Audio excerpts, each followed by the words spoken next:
Good morning student, class 8 हम पढ़ रहे थे चैप्टर 17। आज हम अब चैप्टर 17 पढ़ चुके हैं। अब हम अपनी बुक फिल करेंगे। आप भी अपनी बुक फिल कर लीजिए, बुक ओपन कीजिए।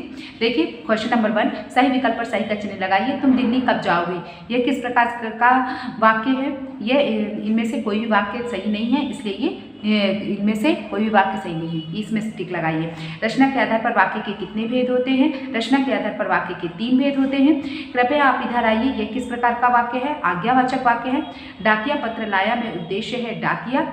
फिर है सही कथन के सामने सही तथा गलत कथन के सामने गलत का चिन्ह लगाइए। तो वाक्य में उद्देश्य के विषय में जो कुछ भी कहा जाए उसे विधेय कहते हैं, ये सही है। अर्थ के आधार पर वाक्यों को 3 भागों में बांटा गया, ये गलत है। जिन वाक्यों में एक ही उद्देश्य और एक ही विधेय होता है उन्हें सरल वाक्य कहते हैं, ये सही है।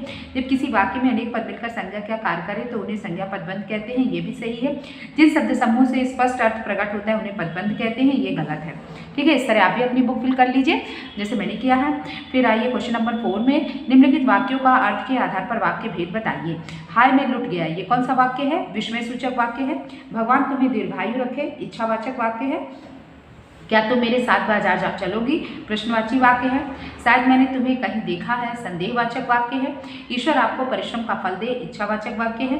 राधा आज स्कूल नहीं गई, निषेधवाचक वाक्य है। मेरी माँ मुझे नहीं पढ़ाती, ये भी निषेधवाचक वाक्य है। अरे कितना बड़ा सांप, विस्मयवाचक वाक्य है। ये कौन सा वाक्य है? विस्मयवाचक वाक्य है। शायद आज विवेक आए, संदेहवाचक वाक्य।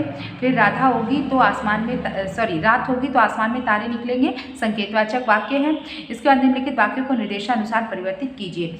वह आज स्कूल नहीं गया क्योंकि बीमार था, इसे सरल वाक्य में करना है तो क्या कैसे बनेगा? बुखार के कारण वह आज स्कूल नहीं गया था। फिर है दूसरा, वह सब्जी खरीदने बाजार गया, वह बाजार गया और सब्जी खरीदी। फिर है मिश्रित वाक्य, मेहमानों के आने से घर की रौनक बढ़ गई, जब मेहमान आए तब घर की रौनक बढ़ गई।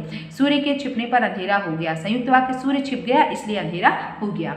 निम्नलिखित नेक्स्ट क्वेश्चन है, निम्नलिखित वाक्यों में पदबंध को रेखांकित करके उसका प्रकार बताइए। तो देखिए पदबंध जो है ये मैंने अंडरलाइन किया है, आप भी अपनी बुक में अंडरलाइन कर लीजिए।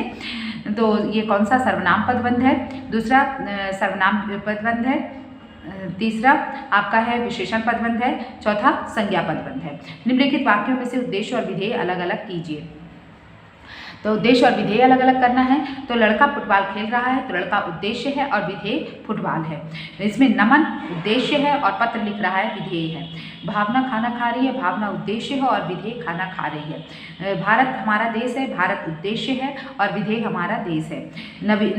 नविता सोती है, नविता उद्देश्य है और सोती है विधेय है।